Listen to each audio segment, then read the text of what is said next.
Respect is a universal act of displaying admiration and love for another person. It won't come naturally in one's behavior, it needs to be learned. Good morning, one and all. There is a saying, treat others the way you wish to be treated. If you wish to be respected, it is important that you also give respect to others. Respect can be displayed in many different ways depending on the relationship you have with the person.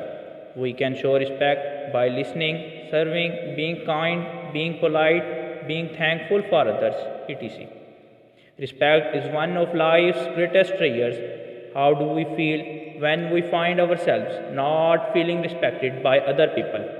What is respect and why is respect important? Good morning to everyone present here. Respect is the most important element of our personality.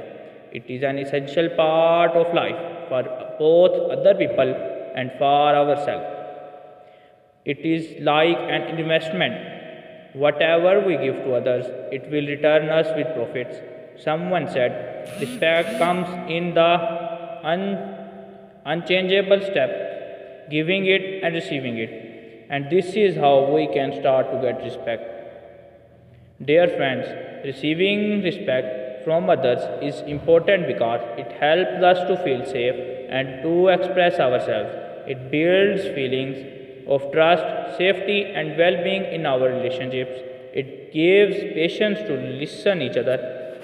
Actually, respect means that we accept somebody for who they are, even when they are different from us or we don't agree with them. My dear friend, being respectful to others is important, but it is also important to have respect from ourselves. We should remember that we are valued and what we think and feel are just as important as what somebody else thinks and feels. And remember that respecting others starts with respecting yourself. And respect is earned. We can't force someone to respect us. People the way you want to be treated, talk to people the way you want to be talked to. Respect is earned, not given. Here, I would like to end my speech. Thank you for giving your precious time. Thank you and have a nice day.